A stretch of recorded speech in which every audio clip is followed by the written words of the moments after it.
जय हिंद साथियों। आज हम लोग भारतीय संविधान में क्रमवार रूप से एक एक करके आपके सिलेबस के आधार पर पूरी भारतीय संविधान की क्लास को पढ़ेंगे और ये क्लास आप पढ़िएगा, साथ में जो की पॉइंट आपको महत्वपूर्ण लगे उसे लिख लीजिएगा, क्योंकि हम ये प्रयास करेंगे हम उन्हीं टॉपिक उन्हीं तथ्यों को पढ़ाएं जहां से आपके परीक्षा में सीधे सीधे सवाल आते हैं। इससे हम भारतीय राज्य व्यवस्था, भारतीय संविधान, इंडियन कॉन्स्टिट्यूशन और अन्य कई अलग अलग नामों से अध्ययन करते हैं, सिलेबस में लिखा गया होता है। लेकिन आज जो हम लोग पढ़ने जा रहे हैं उस टॉपिक का नाम है भारत में संवैधानिक विकास।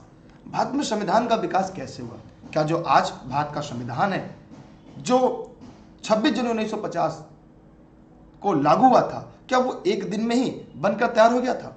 उसकी प्रक्रिया क्या क्या थी? तो आज की सीरीज काफी महत्वपूर्ण है कि भारत में संवैधानिक विकास। तो एक एक करके पढ़ते रहिएगा और हो सके तो कॉपी कलम लेकर इस क्लास में बैठिएगा। साथ ही साथ आपके बेहतर नोट्स भी बनकर तैयार हो जाएंगे और आप इस वीडियो की जरूरत पड़ने पर स्क्रीनशॉट भी अपने पास सुरक्षित रख सकते हैं। यहाँ पे पहला टॉपिक है कि भारत में संवैधानिक विकास को हम दो भागों में विभाजित कर सकते हैं। माने अध्ययन के दृष्टिकोण से हम भारतीय संविधान को दो प्रमुख भागों में विभाजित कर सकते हैं कि जो भारतीय संविधान बनने का जो सिलसिला था वो दो भागों में। पहला, ईस्ट इंडिया कंपनी शासन के अंतर्गत, माने जब भारतीय सत्ता ईस्ट इंडिया कंपनी के हाथ में थी, मतलब 1857 की क्रांति से पहले। ऐसे समझिएगा कि 1857 क्रांति से पहले और ब्रिटिश जब भारत आए उनके बीच की प्रक्रिया को हम एक भाग में रखते हैं, अर्थात एक टोकरी में रखते हैं। दूसरे टोकरी में हम रखते हैं ईस्ट इंडिया कंपनी का जब सत्ता ब्रिटेन क्राउन के पास जाता है, माने ब्रिटेन की सरकार के शासन के अंतर्गत। तो हम इसे दो भागों में पढ़ेंगे। आइए दोनों भाग क्या क्या है ध्यान से आपके साथ मिलकर पढ़ते हैं। यहाँ पर एक टॉपिक आपके सामने लिखा हो गया, भारत का संवैधानिक विकास एक दृष्टि में। एक दृष्टि में क्या क्या देखना? पहला, ब्रिटिश ईस्ट इंडिया कंपनी के अंतर्गत 1773 से लेकर 1853। माने हमने ये देखा कि जो पहला आपको पढ़ना है ब्रिटिश ईस्ट इंडिया कंपनी के अंतर्गत भारत 1773 से लेकर 1853। दूसरा, ब्रिटिश क्राउन के अंतर्गत 1858 से लेकर भारत के आजादी तक अर्थात 1947 तक। इन दो भागों में हम भारत के संवैधानिक विकास को अलग अलग पढ़ेंगे और प्रयास ही करेंगे कि परीक्षा वाले सारे टॉपिक पढ़े।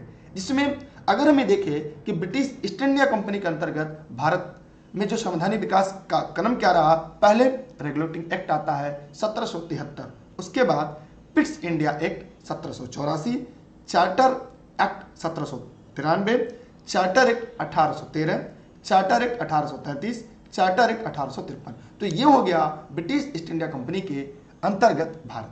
अब इसकी पूरी डिटेल में भी पढ़ेंगे, मतलब उन सभी टॉपिकों को पढ़ेंगे जैसा कि मैंने वादा किया है कि जहां से आपकी परीक्षा में सवाल आते हैं। अब आगे देखते हैं, ब्रिटिश क्राउन के अंतर्गत government of India act 1858, Indian council act 1861, Indian council act 1892, Bharat परिषद अधिनियम 1909, भारत सरकार अधिनियम 1919, भारत सरकार अधिनियम 1935। ये देखिए, ये सबसे ज्यादा इंपॉर्टेंट है।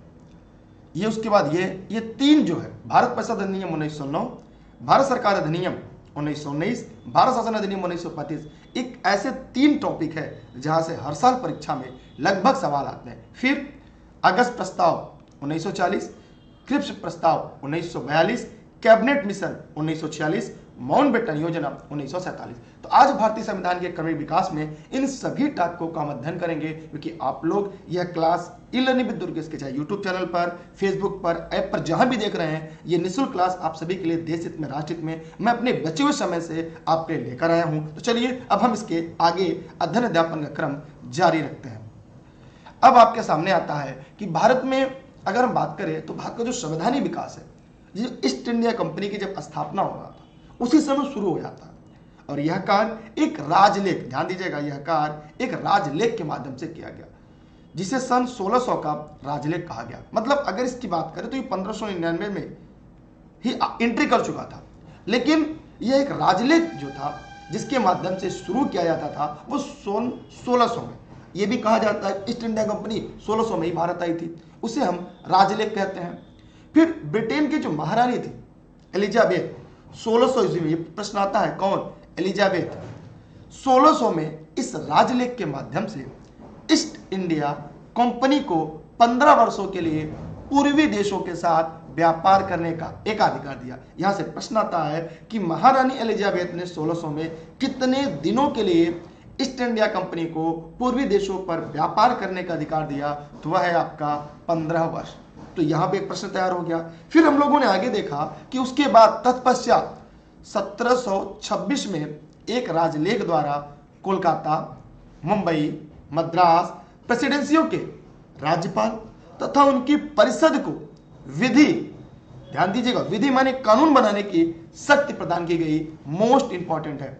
इससे पहले जो यह शक्ति थी यह इंग्लैंड में स्थित निदेशक मंडल में निहित थी। माने 1726 के एक राजलेख के द्वारा कोलकाता, मुंबई, मद्रास प्रेसिडेंसियों में राज्यपालों तथा उनकी परिषद को विधि बनाने की शक्ति प्रदान की गई। और इससे पहले जो शक्ति थी ये इंग्लैंड के निदेशक मंडल के में निहित थी। आगे हम देखेंगे कि जब 1773 में कंपनी के व्याप्त में भ्रष्टाचार, मतलब उस समय जो कंपनी थी उसमें तमाम तरह के भ्रष्टाचार दिखाई दे रहे थे, उस भ्रष्टाचार, उस कुप्रशासन को दूर करने के लिए ब्रिटिश सरकार ने एक भारत में एक्ट लाया जिसका नाम है रेगुलेटिंग एक्ट। यहां से आपके परीक्षा में झोला भर भर के सवाल आते हैं। तो भैया जब झोला भर के सवाल आते हैं तो आपको नोट्स भी बनाते चलना है, जरूरत पड़ने पे स्क्रीनशॉट भी लेते रहना है और अध्ययन अध्यापन भी करते रहना है। तो अब हम लोग को पढ़ने जा रहे हैं सबसे पहला टॉपिक जिसका नाम है रेगुलेटिंग एक्ट। रेगुलेटिंग एक्ट 1773 में आया था। यहां से देखते हैं कौन कौन सा की पॉइंट है जहां से आपके परीक्षा में सवाल आता है। कंपनी की गतिविधियों, क्योंकि आपने देखा कंपनी भ्रष्टाचार कुप्रशासन की तरफ जा रही थी, तो कंपनी की गतिविधियों पर नियंत्रण के लिए ब्रिटिश सरकार द्वारा कोर्ट ऑफ डायरेक्टर की स्थापना की गई। पहला प्रश्न, कोर्ट ऑफ डायरेक्टर की स्थापना कब हुई थी? तो यह रेगुलेटिंग एक्ट 1773 से की। बंगाल के गवर्नर को, ध्यान दीजिएगा, बंगाल के गवर्नर को, बंगाल जो बंगाल गवर्नर थे उन्हें बंगाल, बंबई, मद्रास इन तीनों प्रेसिडेंसियों का गवर्नर बना दिया गया और भारत का पहला गवर्नर जनरल वारेन हेस्टिंग बना। यह एवरग्रीन प्रश्न है जो आपके परीक्षा में जरूर से पूछा जाता है। और हम बात करें अन्य सामान्य अध्ययन की सीरीज में या पारिवारिक अध्ययन की सीरीज में यह बार बार सवाल पूछा जाता है। तो भारत का पहला गवर्नर जनरल वारेन हेस्टिंग बना जो बंगाल के गवर्नर जनरल को हटाकर या उसका नाम बदलकर उसके अधिकार क्षेत्र को बढ़ाकर बंगाल, बंबई और मद्रास तीनों प्रेसिडेंसियों का गवर्नर जनरल बना दिया गया। अब हम और आगे देखते हैं कि उच्चतम न्यायालय की स्थापना, ये मोस्ट इंपॉर्टेंट है।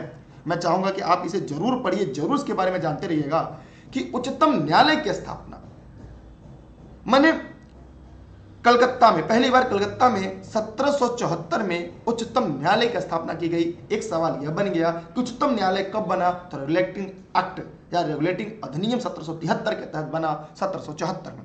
प्रश्न आता है इसके मुख्य न्यायाधीश कौन थे? चीफ जस्टिस ऑफ इंडिया, मतलब उस समय चीफ जस्टिस ऑफ सर्वोच्च न्यायालय कौन थे? तो वो थे सर एजिला इम्पे। तो इम्पे से ही सवाल आता है। उसके अन्य न्यायाधीश जो थे चैम्बर्स, लिमेस्टर, हाइड। तो मेन जो प्रश्न है उसके मुख्य न्यायाधीश से आता है जो एलिजा इम्पे जी थे।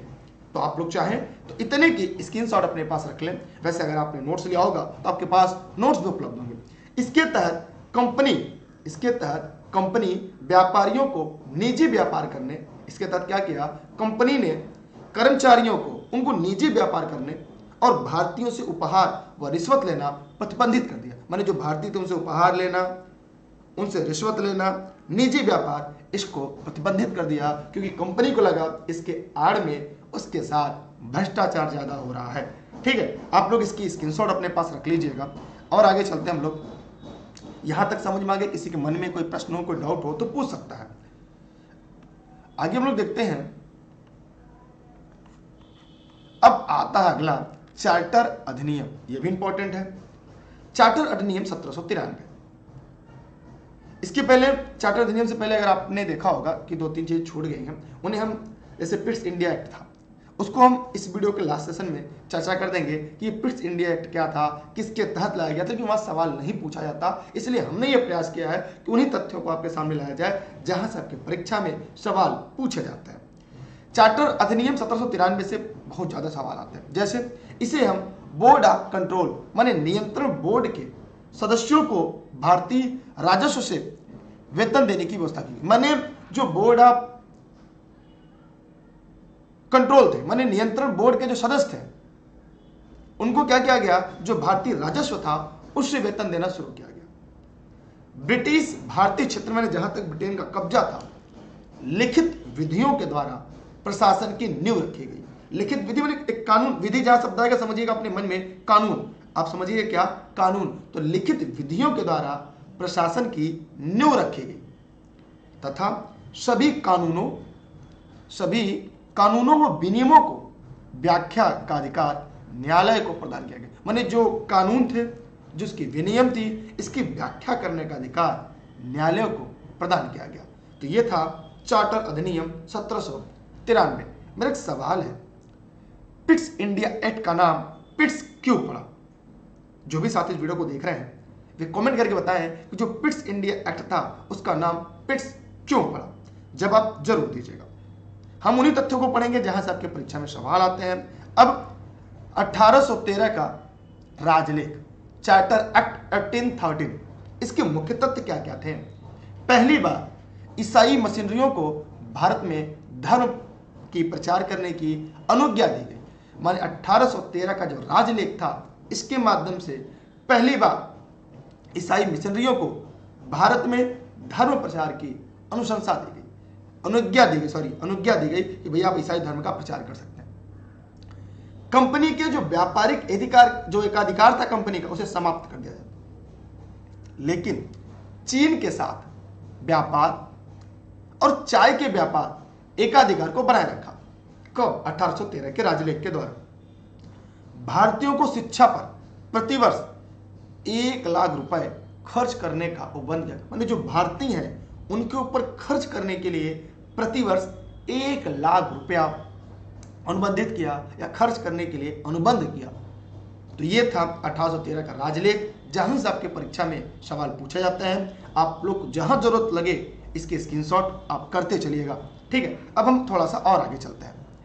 आगे हम देखते हैं 1833 का राजलेख।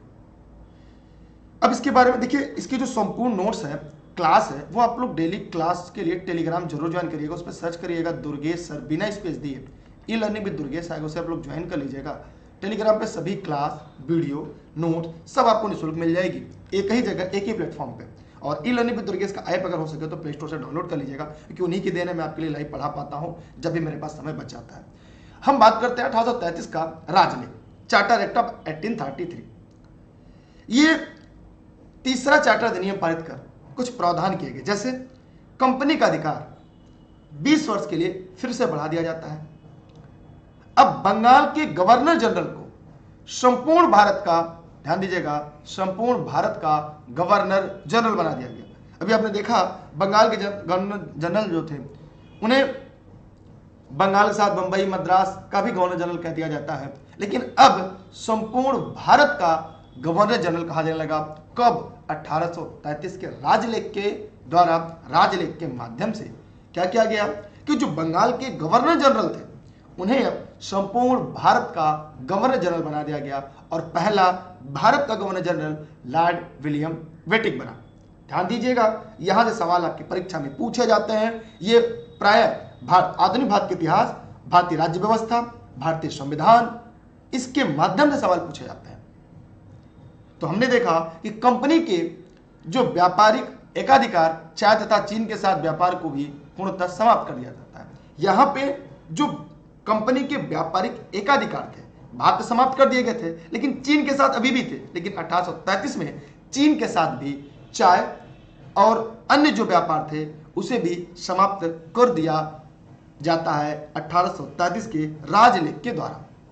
क्या यहां तक किसी के मन में कोई प्रश्न है? क्या कोई सवाल है? क्योंकि आप उतना ही पढ़िए जहां से आपके परीक्षा में सवाल आते हैं, क्योंकि आपको सिलेक्शन लेना है, आपको सरकारी नौकरी करनी है। अब हम और आगे चलते हैं। अब हम लोग पढ़ेंगे पिट्स इंडिया एक्ट। मैंने बताया था कि इसके थोड़ा सा आगे पढ़ेंगे, जबकि मुझे इसे और पहले ही पढ़ लेना चाहिए था। Pitt's India act 1784। इसको बाद में पढ़ने का कारण क्या मैं बताऊंगा, पेज आगे पीछे हो जाने की वजह से। पिट्स इंडिया एक्ट 1784, इस अधिनियम से पहले रेगुलेटिंग अधिनियम 1773 की जो कमियों को पूरा करने के लिए एक संशोधित अधिनियम 1781 में लाया गया। इसके बाद 1784 का अधिनियम लाया गया। इसके बाद क्या किया जाता है कि जो 1784 है उसका अधिनियम लाया गया, जिसे पिट्स इंडिया एक्ट के नाम से जानते हैं, जिसे पिट्स इंडिया एक्ट के नाम से जाना जाता है। इसका नाम ब्रिटेन के उस समय के तत्कालीन प्रधानमंत्री विलियम पिट के नाम पर रखा गया। किसके नाम पर? विलियम पिट के नाम पर उनका नामकरण किया गया। यह मोस्ट इंपॉर्टेंट है, यह मोस्ट आईएमपी है, जो कि मैंने आपको बताया स्पष्ट रूप से, क्योंकि आपको सिलेक्शन लेना है और हम हमेशा आपके सिलेक्शन पे ही काम करते हैं। आगे चलते हैं हम लोग। हमने देखा, एक बात तो समझ में आ गई, 1773 में के जो रेगुलेटिंग एक्ट में जो कमियां थी उसे सुधार करने के लिए Pitt's India act, Pitt's India अधिनियम 1784 आता है। लेकिन इसके पहले 1781 आता है, उसे संशोधित करके फिर से 84 में लाया जाता है और यह उस समय के युवा प्रधानमंत्री विलियम पिट के नाम पर इसका नाम पिट्स इंडिया एक्ट रखा जाता है। आइए इस अधिनियम के कुछ तथ्य हम लोग पढ़ते हैं जहां से आपके परीक्षा में सवाल पूछे जाते हैं। इस अधिनियम के प्रमुख तथ्य क्या है? इस एक्ट के तहत कंपनी के जो राजनीतिक तथा वाणिज्यिक कार्यों को अलग कर दिया गया। माने इस एक्ट के तहत जो कंपनी का राजनीतिक और जो वाणिज्य कार्य को अलग कर दिया गया। राजनीतिक मामलों के प्रबंधन के लिए 6 कमिश्नरों के एक नियंत्रण बोर्ड ऑफ कंट्रोल की स्थापना की गई। मैंने अभी आगे चल के देखा, जहां से आपको वेतन देने की बात कही जा रही थी, यहीं से राजनीतिक मामलों के प्रबंधन के लिए 6 कमिश्नरों के एक नियंत्रण बोर्ड अर्थात बोर्ड ऑफ कंट्रोल की स्थापना की गई। गवर्नर जनरल की परिषद के सदस्यों की संख्या, जो गवर्नर जनरल सदस्य की संख्या 4 थी, अब यहां घटाकर 3 कर दी जाती है। भारत में ईस्ट इंडिया कंपनी के अधिकृत प्रदेश का एक नया नाम ब्रिटिश अधिकृत भारतीय प्रदेश कर दिया गया। माने भारत में जो ईस्ट इंडिया कंपनी का जो क्षेत्र था, अधिकृत भाग जो था, का एक नया नाम रखते हैं ब्रिटिश अधिकृत भारतीय प्रदेश। ब्रिटिश अधिकृत भारतीय प्रदेश कर दिया गया।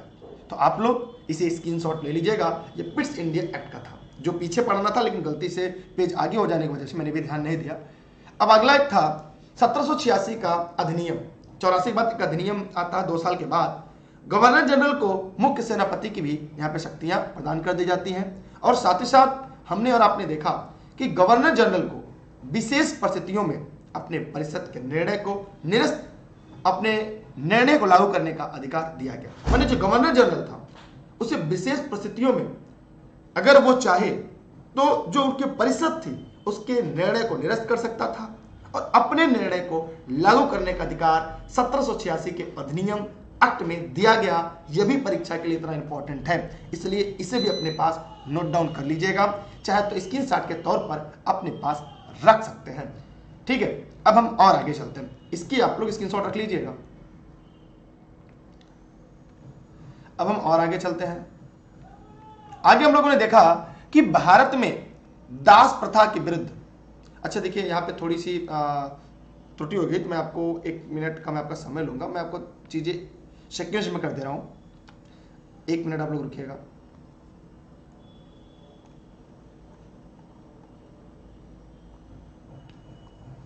जैसे अभी तक हम लोगों ने पढ़ा, ध्यान से देखिएगा, एक चीजें और आपको पहले क्लियर कर दूं, तब थोड़ा सा और अच्छे से तब आपको चीजें और अच्छे से क्लियर हो पाएंगी।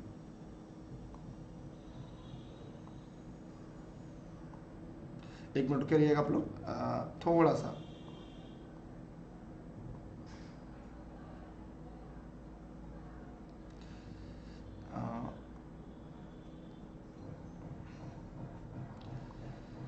एक मिनट हम लोग देख लेते हैं। थोड़ा सा पेज अप डाउन करना है क्योंकि समझ में नहीं आ रहा है ना क्या किया जाए। तो ये हो गया सबसे पहले, ये संविधान का विकास, फिर रेगुलेटिंग एक्ट होता है, फिर आपका, अच्छा ये आपका जो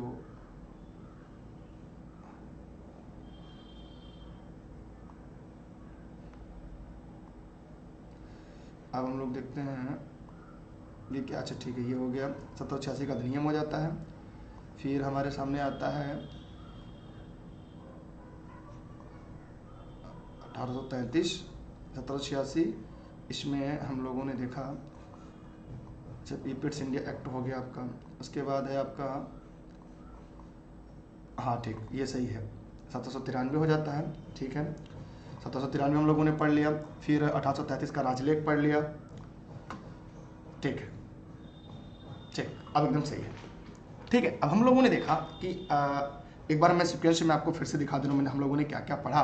ये थोड़ी सी यहाँ पे देखिए, हम लोगों ने सबसे पहले रेगुलेटरी एक्ट 1773 पढ़ लिया, जो आपकी परीक्षा में जहाँ सवाल आते हैं। फिर इसी में पूरा कंप्लीट कैसे क्या क्या कारण था, उन कारणों को भी हम लोगों ने देख लिया। फिर हम लोगों ने पिट्स इंडिया एक्ट 1784 पढ़ लिया, 1786 का अधिनियम भी हम लोगों ने पढ़ लिया। फिर हम लोगों ने 1793 का चार्टर अधिनियम पढ़ लिया, 1813 का राजलेख पढ़ लिया, 1833 का राजलेख हम लोगों ने अभी तक पढ़ा था। तो हम लोगों ने देखा चीन के साथ उन्होंने व्यापार समाप्त कर देते हैं। फिर हम लोग बढ़ते हैं इसमें और क्या क्या चीजें हुई थी। 1833 में, 1833 के चार्टर एक्ट में भारत में दास प्रथा को विरुद्ध घोषित कर दिया गया। 1843 में इसका उन्मूलन कर दिया जाता है। माने 1833 का जो चार्टर एक्ट होता है, जो राजलेख होता है, उसमें भारत में दास प्रथा के विरुद्ध घोषित कर दिया जाता है, विधि के विरुद्ध, माने कानून के विरुद्ध है दास प्रथा। और 1843 में माने 10 साल बाद इसका उन्मूलन भी कर दिया जाता है। इस अधिनियम के द्वारा यह स्पष्ट किया जाता है, किस अधिनियम, चार्टर एक्ट 1837 के द्वारा यह स्पष्ट कर दिया गया कि कंपनी के प्रदेशों में रहने वाले किसी भी भारतीय को केवल धर्म, वंश, रंग या जन्म के स्थान पर या उसके अन्य गतिविधि के आधार पर कंपनी के किसी पद से जिससे वह योग्य हो वंचित नहीं किया जाएगा। माने कंपनी का जो कोई पद है, अगर वह धर्म, जाति, वंश, रंग, रूप, जन्म के आधार पर उसे अगर वह योग्य है तो वंचित नहीं किया जा सकता, अर्थात नौकरी करेगा। यह 1833 के चार्टर एक्ट या राजलेख में इसे जिक्र किया गया और यह स्पष्ट कर दिया गया। भारतीय कानूनों का वर्गीकरण करते हुए विधि आयोग की नियुक्ति की गई। माने जो भारतीय कानून का वर्गीकरण करते समय विधि आयोग की नियुक्ति की गई। क्या की गई, विधि आयोग की नियुक्ति की गई। इसके अंतर्गत लॉर्ड मैकाले की अध्यक्षता में प्रथम विधि आयोग का गठन किया गया। लॉर्ड मैकाले की अध्यक्षता में प्रथम विधि आयोग की अध्यक्षता की गई। यह मोस्ट इंपॉर्टेंट है, किसके, लॉर्ड मैकाले के, ठीक है, अध्यक्षता के प्रथम विधि आयोग का गठन किया जाता है। इसके प्रथम केंद्रीय विधान परिषद में इसने प्रथम बार केंद्रीय विधान परिषद में स्थानीय प्रतिनिधित्व का प्रारंभ किया। ध्यान दीजिएगा, इसने पहली बार केंद्रीय विधान परिषद में स्थानीय प्रतिनिधित्व का प्रारंभ किया। यहां तक आप लोगों ने पढ़ लिया है। तो यह 1833 का चार्टर एक्ट था। बाद में जब हम लोग मैराथन क्लास पढ़ेंगे तो वहां पर हम लोग और इसे शॉर्ट में पढ़ने का प्रयास करें, लेकिन अभी आप पूरी थियरी कंप्लीटली पढ़ लीजिए। अब हम लोग पढ़ेंगे 1853 का राजलेख। इसके क्या क्या बिंदु जो परीक्षा में आपको पढ़ना है। अब कंपनी के भारतीय शासन के अधिकार को ब्रिटिश संसद को किसी भी समय समाप्त करने का अधिकार प्राप्त हो गया। मतलब ध्यान से देखिएगा, 1853 का जो राजलेख आता है उसमें कंपनी के भारतीय शासन के अधिकार को ब्रिटिश संसद को किसी भी समय समाप्त करने का अधिकार यहां से दे दिया जाता है। भाई अब देख रहे हैं भारतीय सत्ता जो है कहां ट्रांसफर हो रही है। अब जो भारतीय सत्ता थी ये सीधा कंपनी के हाथ से उठाकर ब्रिटिश संसद को पहुंच जा रही है। गवर्नर जनरल के विधायी और प्रशासनिक कार्यों को अलग कर दिया गया। माने जो गवर्नर जनरल थे इनके विधायी और प्रशासनिक जो कार्य थे इनको अलग अलग कर दिया जाता है। कंपनी के कर्मचारियों को नियुक्ति हेतु प्रतियोगी परीक्षाओं की व्यवस्था की गई। माने अब यहां पे देखिए कि जो कंपनी के कर्मचारी होंगे, जो उनके अधिकारी होंगे, उनकी नियुक्ति के लिए प्रतियोगी परीक्षाओं की व्यवस्था कर दी गई यहीं से। और 1854 में भारतीय सिविल सेवा के संबंध में मैकाले समिति की नियुक्ति की गई। ध्यान से देखिएगा, इंपॉर्टेंट है, परीक्षा में सवाल आते हैं कि 1854 में भारतीय सिविल सेवा के संबंध में मैकाले समिति की नियुक्ति की गई। आगे चलते हैं हम लोग। यहां तक अगर आपने पढ़ लिया है तो आप चाहें तो इसकी स्क्रीनशॉट अपने पास जरूर रख सकते हैं। आगे हम लोगों ने देखा कि भारत सरकार अधिनियम 1858, यहीं से अब जो सत्ता थी वो कंपनी के हाथ से ब्रिटेन के हाथ में चली जाती है, क्योंकि 1857 की जब क्रांति होती है ना तो पूरे ब्रिटेन में तहलका मचा देती है। अगर 1857 की जो क्रांति थी समय और सारी योजनाएं सफल होती तो भारत 90 साल पहले ही आजाद हो गया होता। लेकिन इसका जिक्र हम लोग आधुनिक भारत के इतिहास की सीरीज जब पढ़ेंगे तब वहां पर हम लोग करेंगे कि 1857 की क्रांति क्या थी।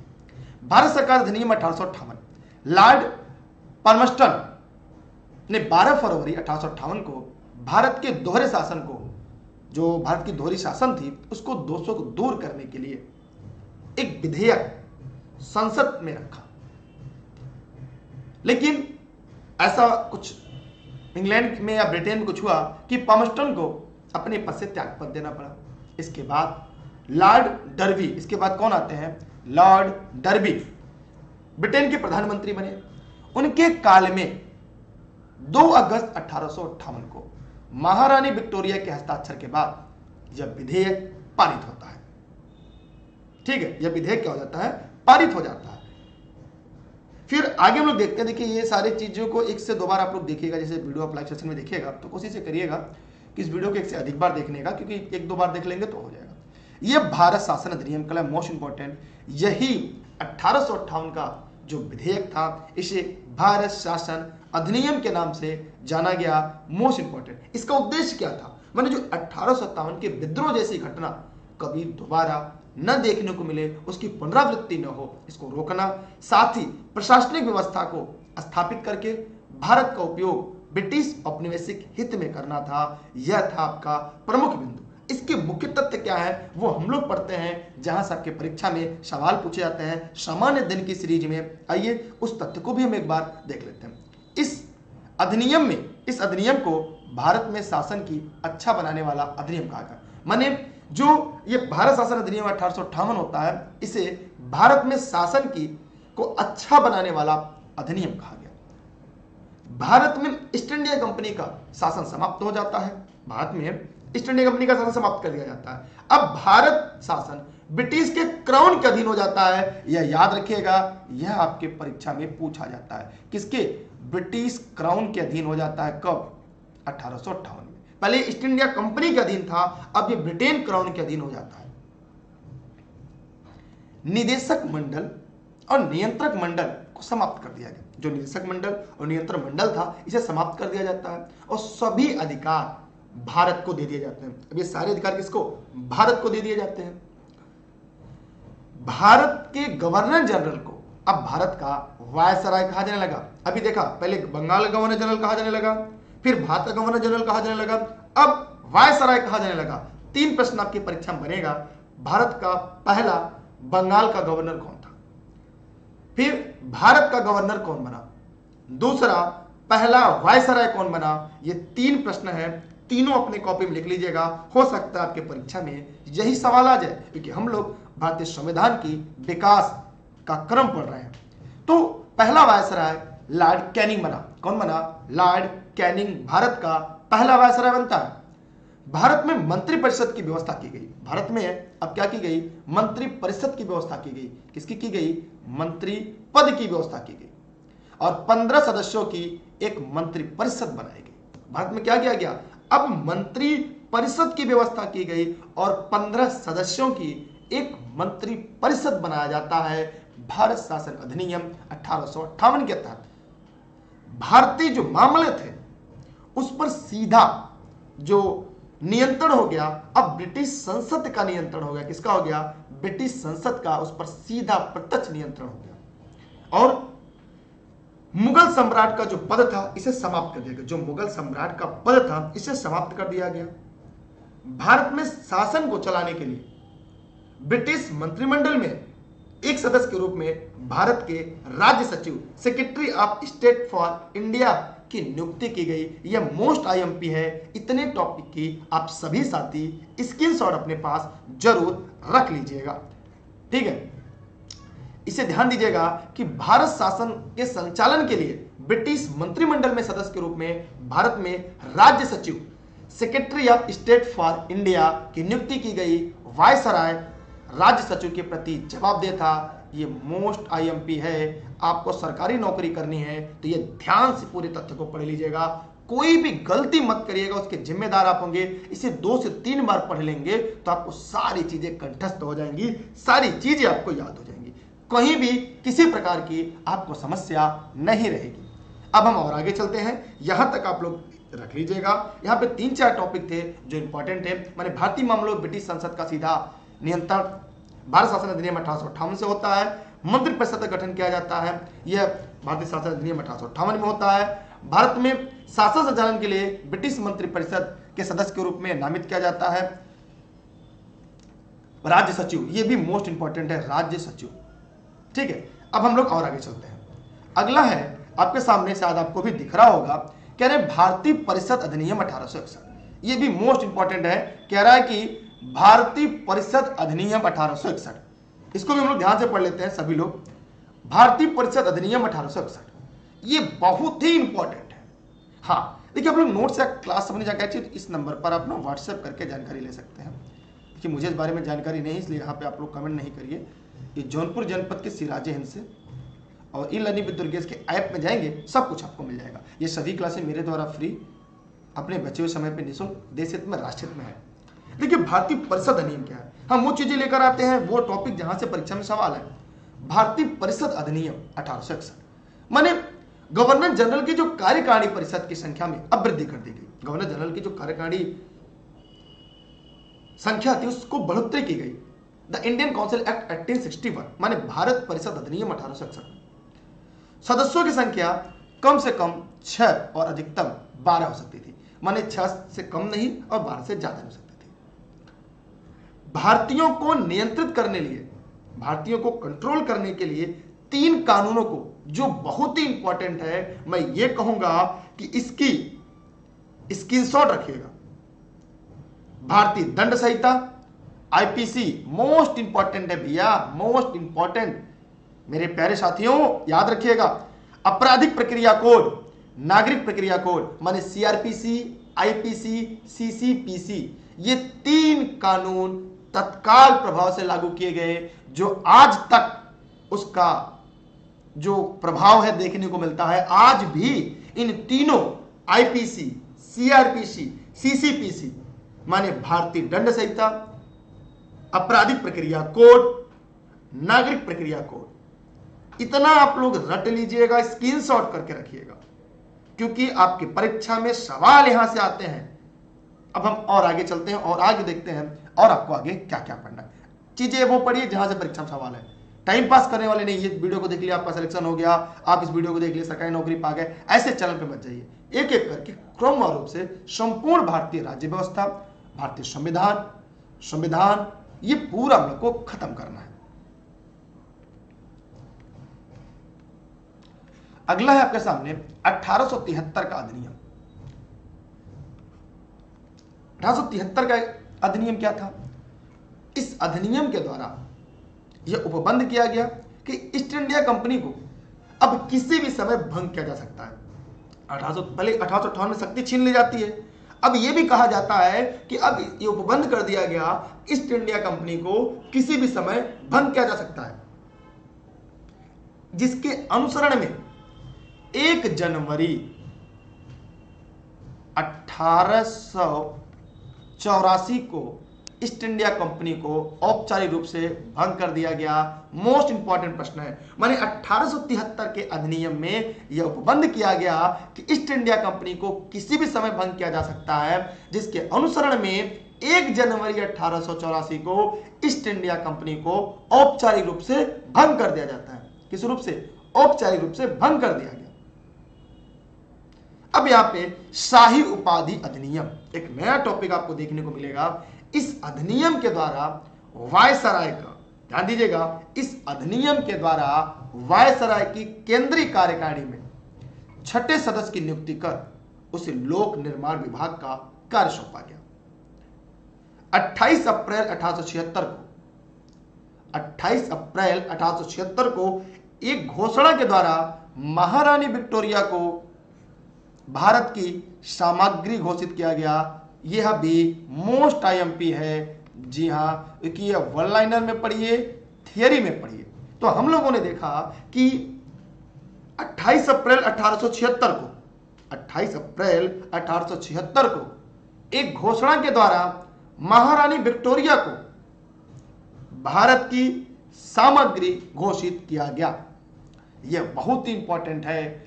जी हाँ, शाही उपाधि अधिनियम के नाम से इसलिए इसे जाना जाता है 1876 को। अब हम और आगे चलते हैं। अब हम लोग देखते हैं भारतीय परिषद अधिनियम 1892। भारतीय परिषद अधिनियम 1892, द इंडियन काउंसिल एक्ट 1892।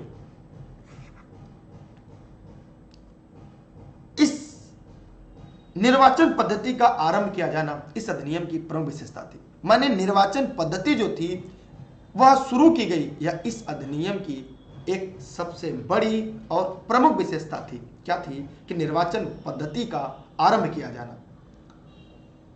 परिषद के अधिकारियों में, जो परिषद के अधिकारी थे, परिषद के अधिकारियों में वृद्धि की गई तथा भारतीय सदस्यों को बजट पर बहस करने और प्रश्न पूछने का अधिकार दिया गया। माने परिषद के अधिकारियों में अब बढ़ोतरी की गई। जो भारतीय सदस्य थे वो भी बजट पर सवाल कर सकते थे, बहस कर सकते थे, प्रश्न पूछ सकते थे। इनका भी अधिकार भारतीय परिषद अधिनियम 1892 के तहत दिया जाता है। लेकिन मतदान करने या अनुपूरक प्रश्न पूछने का अधिकार नहीं दिया गया। भारतीयों को मतदान करने या अनुपूरक प्रश्न पूछने का अधिकार नहीं दिया गया। भारतीय परिषद अधिनियम 1892 यह मोस्ट इंपॉर्टेंट है आप सभी के लिए। एक सामान्य दिन की सीरीज है। अब हम थोड़ा सा और आगे चलते हैं।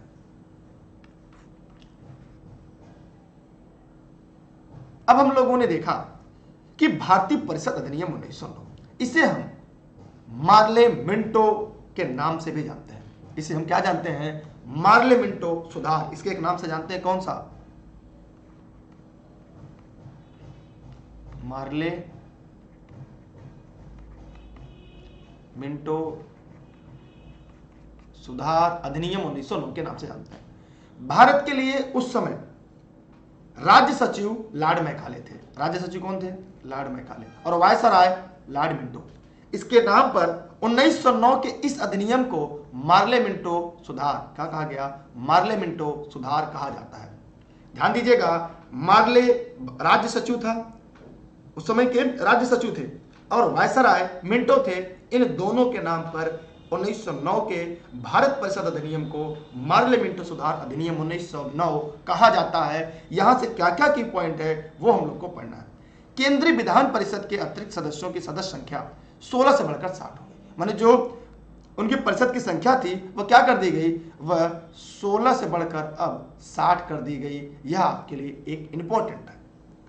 जो सबसे ज्यादा इंपॉर्टेंट है, जहां से आपके परीक्षा में सबसे ज्यादा सवाल आता है, मुसलमानों के लिए अलग मताधिकार तथा पृथक निर्वाचन क्षेत्र की व्यवस्था करी। मतलब वोट डालो, राज करो की जो नीति यहीं से अपनाई जाती है। मेरे प्यारे साथियों, भारत परिषद अधिनियम मार्ले मिंटो सुधार अधिनियम 1909 के तहत वोट डालो, राज करो की जो नीति यहीं से जन्म दी जाती है, उसका बीज यहीं से पहली बार बोया जाता है। इसलिए मुसलमानों के लिए अलग मताधिकार, उनके लिए अलग निर्वाचन क्षेत्र का व्यवस्था कर दी गई। यहीं से वोट डालो, राज करो की नीति शुरू हो जाती है। और इसके पहले इसका ट्रेलर आ जाता है, जो मैं आपसे सवाल पूछना चाहता हूं, बंगाल विभाजन कब हुआ था?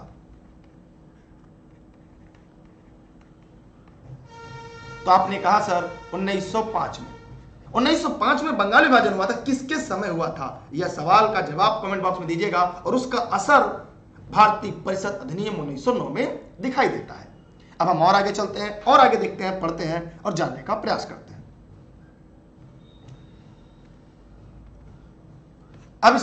अब हम लोग पढ़ने जा रहे हैं भारत शासन अधिनियम 1919। अगली जो टॉपिक है, भारत सरकार का भारत सरकार अधिनियम 1919, यहां से भी आपकी परीक्षा में सवाल आते हैं। इसे हम मॉन्टेग्यू चेम्सफोर्ड सुधार कहते हैं। इसे क्या कहते हैं? मॉन्टेग्यू चेम्सफोर्ड सुधार के नाम से भी जानते हैं। इस अधिनियम में सर्वप्रथम उत्तरदायी शासन शब्द का स्पष्ट प्रयोग किया गया। माने इस अधिनियम के तहत सबसे पहले उत्तरदायी शासन शब्द का स्पष्ट प्रयोग किया गया और इसका नाम जो भारत सरकार अधिनियम 1919 था, इसे मॉन्टेग्यू चेम्सफोर्ड सुधार 1919 के नाम से जानते हैं। यह परीक्षा में पूछा जाता है, इतना ही, इसलिए इसको भी याद रखिएगा। 1793 से भारत सचिव का खर्च भारत के राजस्व से दिया जाता था। आपने पढ़ा, आज की सीरीज में पढ़ा, इसी वीडियो लेक्चर में पढ़ा। अब यह खर्च ब्रिटिश राजस्व से दिए जाने का प्रावधान किया गया। माने 1793 से, ध्यान से देखिएगा कि 1793 में भारत सचिव का जो खर्च होता था वो भारत के राजस्व दिया जाने का प्रावधान था। अब यह खर्च ब्रिटिश राजस्व से दिए जाने का प्रावधान किया गया। भारत परिषद के सदस्यों की संख्या न्यूनतम 8, अधिकतम 12 की गई। जो 6 और 12 थी, अब उसे न्यूनतम 8, न्यूनतम जिसे 8, कितना? न्यूनतम 8 और अधिकतम 12 निर्धारित की गई। भारत सचिव की सहायता के लिए सबसे पहले एक हाई कमिश्नर की नियुक्ति की गई। किसकी? भारत सचिव की मदद करने के लिए एक हाई कमिश्नर की नियुक्ति की गई। किसकी? हाई कमिश्नर की नियुक्ति की गई। इस अधिनियम के द्वारा, ध्यान से देखिएगा, आप लोग पढ़िएगा, इस अधिनियम के द्वारा पहली बार प्रत्यक्ष चुनाव प्रणाली अपनाई गई। ये मोस्ट इंपॉर्टेंट है। किस अधिनियम के द्वारा पहली बार प्रत्यक्ष चुनाव प्रणाली अपनाई गई? वह था मॉन्टेग्यू चेम्सफोर्ड सुधार 1919। हमने देखा महिलाओं को भी मताधिकार दिया गया। यहां पर महिलाओं को भी मत देने का अधिकार दिया गया मॉन्टेग्यू चेम्सफोर्ड सुधार 1919 से। सांप्रदायिक आधार पर निर्वाचन प्रणाली का विस्तार करते हुए सिख, ईसाई, आंग्ल भारतीय, यूरोपियों पर भी लागू कर दिया गया।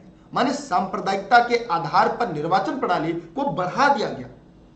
इसमें सिख, आंग्ल भारतीय, यूरोपीय, ईसाई, इनको भी सम्मिलित कर दिया गया, इन पर भी लागू कर दिया गया।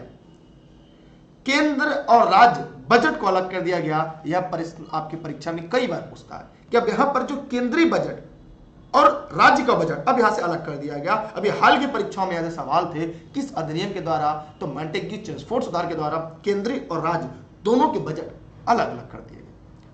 भारत में सिविल सेवा सुधार के लिए 1923 में शाही आयोग का गठन किया गया। कौन सा आयोग? शाही आयोग का गठन किया गया, जिसकी अनुशंसा पर 1926 में लोक सेवा आयोग का गठन किया गया। मोस्ट आईएमपी है, यहां से भी सवाल आपका पूछा जाता है आपके परीक्षा में। आप लोग चाहें तो इसे रट लें या 1, 2, 3 बार पढ़ेंगे तो आपके दिमाग में चीजें फीड हो जाएंगी। इसलिए नोट्स के माध्यम से पढ़ाएं ताकि आपका समय बच जाए, वरना इसको लेक्चर में देंगे तो एक एक टॉपिक एक दिन में होगा। तो हम ये प्रयास करते हैं कि एक साथ आप लोग पढ़ते चले और बेहतर की तरफ चले। ठीक है, वीडियो को शेयर नहीं किया तो शेयर कर दीजिए, और अगर अभी तक आपने सब्सक्राइब नहीं किया सब्सक्राइब करके बेल आइकन दबा लीजिए, पैसा तो नहीं लगेगा। अब हम लोग पढ़ने जा रहे हैं अगला टॉपिक, भारत सरकार अधिनियम 1935। क्या पढ़ेंगे?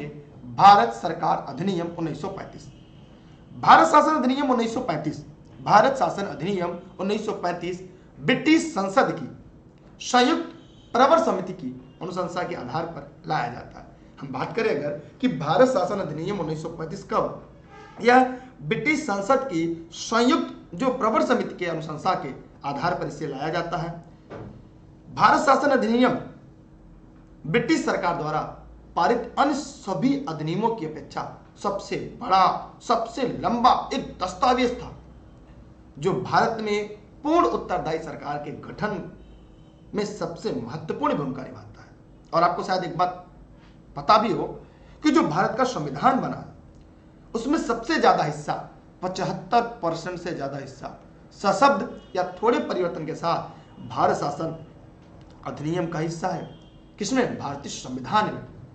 यह बहुत ही इंपॉर्टेंट बात है, यहां से सवाल आ चुका है इसमें 321 अनुच्छेद, 10 अनुसूचियों के साथ भारत शासन अधिनियम 1935 ब्रिटिश संसद द्वारा पारित किया जाने वाला सबसे बृहद अधिनियम था। इसमें अगर हम अनुच्छेद की बात करें तो अनुच्छेद कितना था? 321।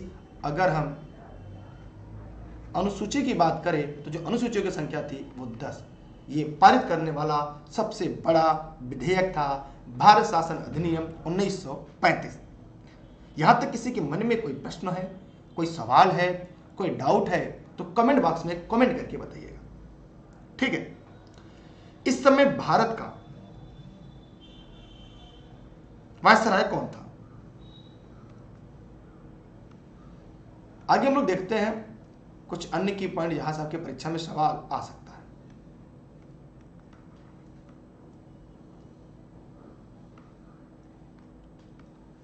प्रांतों में द्वैध शासन समाप्त करके केंद्र में द्वैध शासन की व्यवस्था की गई।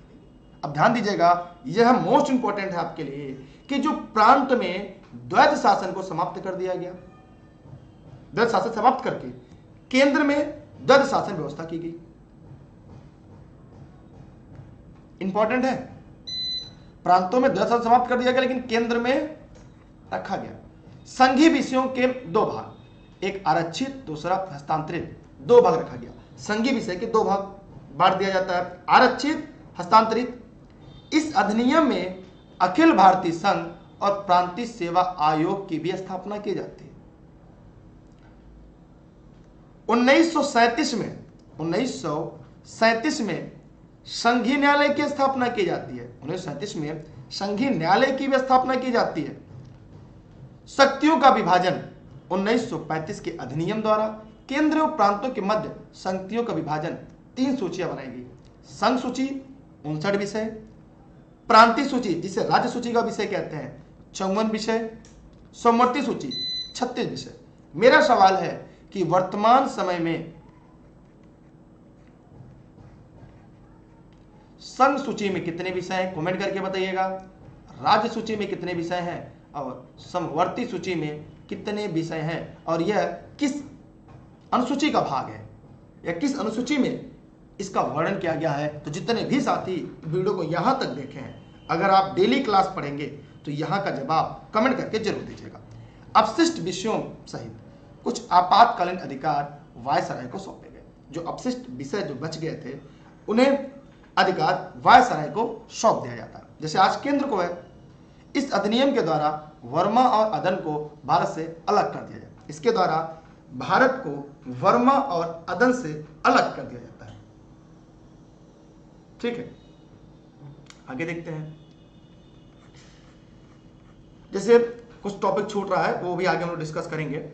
भारतीय स्वतंत्रता जैसे कैबिनेट मिशन हो गया, भारत छोड़ो आंदोलन, वो आदिल भारत के इतिहास में भी पढ़ लेंगे। कैबिनेट मिशन हो गया जिसके तहत भारतीय संविधान शुरू हुआ था प्रक्रिया, वो भी हम लोग एक एक करके आगे पढ़ लेंगे।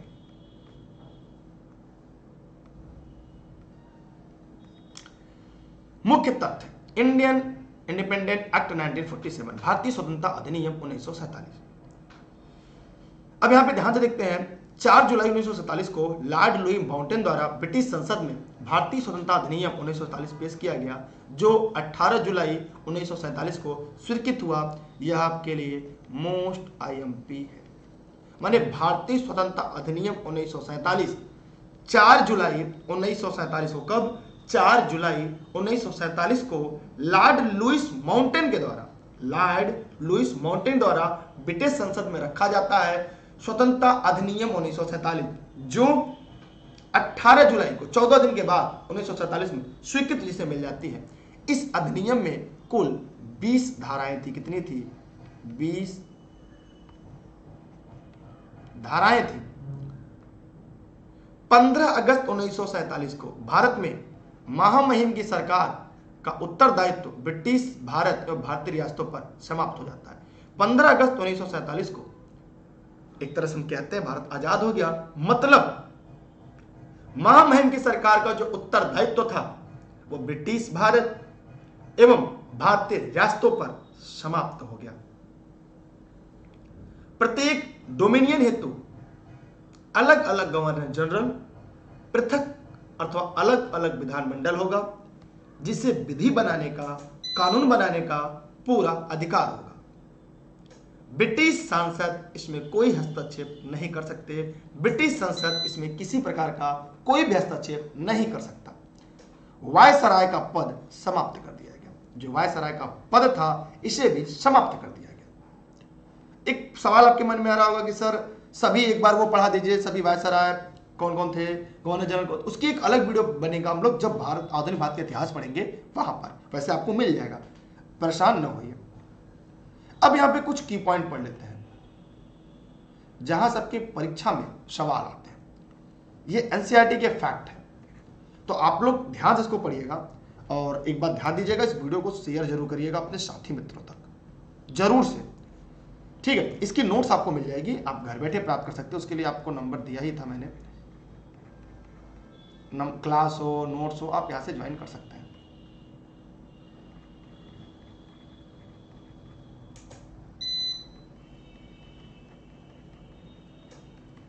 ठीक है, आप सभी साथी, देखिए e learning with Durgesh office काम वो लोग जाने, मेरी क्लास हमेशा आपको निःशुल्क मिलती रहेगी जैसा कि मैं पढ़ा रहा हूं। भारत में ईस्ट इंडिया कंपनी की स्थापना किस चार्टर एक्ट के तहत किया गया था? एक प्रश्न आता है कि भारत में ईस्ट इंडिया कंपनी की स्थापना किस चार्टर एक्ट के तहत किया गया था?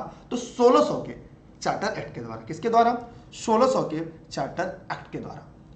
किस अधिनियम के द्वारा कंपनी के व्यापारिक और राजनीतिक कार्यों का एक दूसरे से पृथककरण कर दिया गया? वो था पिट्स इंडिया एक्ट 1784। कंपनी के भारत में व्यापार के एकाधिकार किस राजलेख के द्वारा समाप्त कर दिया गया? तो 1813 के राजलेख के द्वारा। किस ईस्ट इंडिया कंपनी ने भारत में अपना पहला कार्य कहां शुरू किया? सूरत से।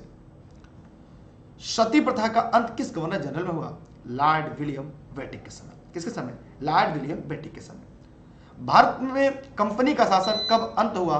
1858 अधिनियम के द्वारा।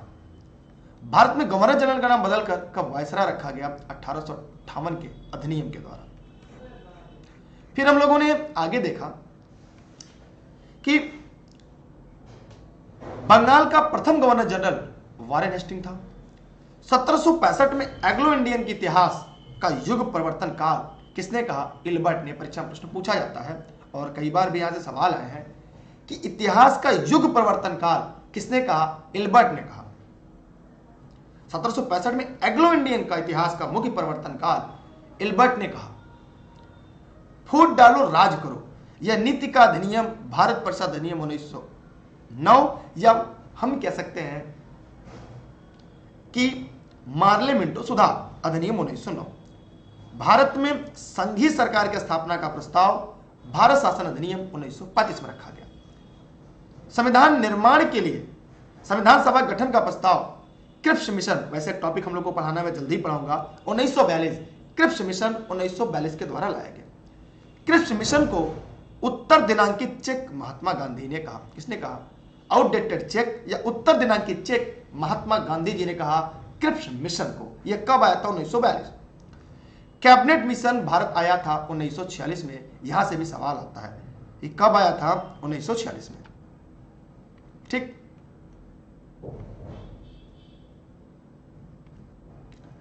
अब हम लोग और आगे देखते हैं।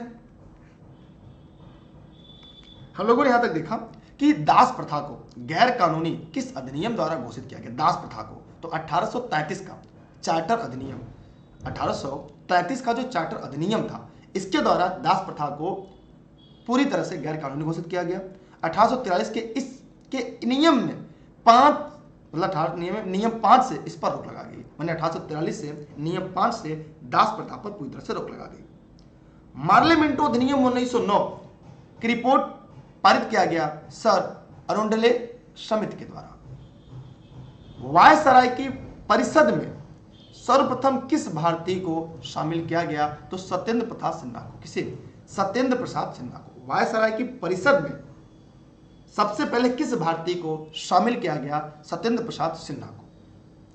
इसके बाद कुछ सवाल मैं आपसे पूछूंगा जिसका जवाब आप सभी को कमेंट सेक्शन में देना है और मैं उम्मीद करता हूं कि आप लोग उसका जवाब जरूर देंगे।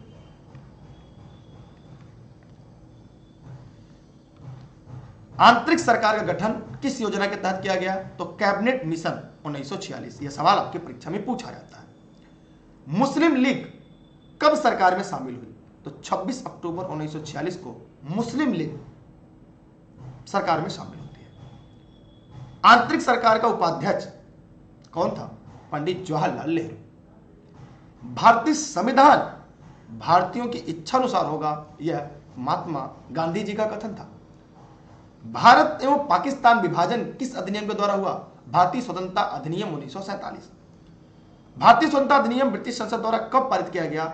4 जुलाई को रखा गया और 18 जुलाई 1947 को पारित हुआ। भारत शासन अधिनियम 1935 गुलामी का अधिकार पत्र किसने कहा? पंडित जवाहरलाल नेहरू ने कहा। ठीक है, एक सवाल मेरा है, कैबिनेट मिशन में कौन कौन थे? कैबिनेट मिशन में कौन कौन थे? यह आप जवाब कमेंट बॉक्स में कमेंट के माध्यम से हमें जरूर दीजिएगा और हम उम्मीद करते हैं कि आपके जवाब सही होंगे अगर आपने यहां तक इस वीडियो को पूरा देख लिया होगा। इसके बाद हम अगला वीडियो लेक्चर लेकर आएंगे जिसमें हम लोग संविधान सभा की स्थापना कैबिनेट मिशन योजना के तहत पढ़ेंगे, जो कि टॉपिक आपको यहां पर दिखाई दे रहा होगा।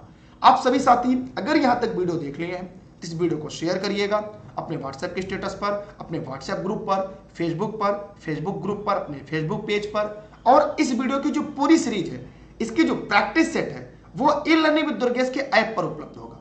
उसके अलावा यदि कोई क्लास, कोई वीडियो लेक्चर, कोई नोट चाहिए तो ई लर्निंग विद दुर्गेश से आप ले सकते हैं, क्योंकि मैं गेस्ट के रूप में केवल पढ़ा सकता हूं, बाकी प्रिंट कराएंगे वो लोग समझे, अगर आपको ऐसी जरूरत लगती है तब। बाकी आप इसकी स्क्रीनशॉट अपने पास रख लीजिए, आपके पास बेहतर नोट्स हो जाएगा। यहाँ पे ये प्रयास किया गया है उन टॉपिकों को रखा जाए जहां से आपके परीक्षा में सवाल पूछे जाते हैं, क्योंकि अब की बार एक सीट हमार कहने से नहीं करने से होगा। तो बहुत बहुत धन्यवाद। चैनल को सब्सक्राइब कर रखिएगा, बेल आइकन दबाइएगा, फेसबुक को भी लाइक और फॉलो करके रखिएगा। Instagram learning with Durgesh, Twitter learning with Durgesh, मेरी भी आईडी है। इंस्टाग्राम पे दुर्गेश जायसवाल सर, फेसबुक पे दुर्गेश अशोक जायसवाल, तो उससे भी फॉलो कर सकते हैं कि मैं निःशुल्क यहाँ पढ़ा रहा हूँ। और तो अगर आप वहाँ पे मेरे साथ जुड़ सकते हैं। आप सभी को बहुत बहुत धन्यवाद। Best of luck. जय हिंद, जय भारत। Thank you. जय हिंद। Bye bye.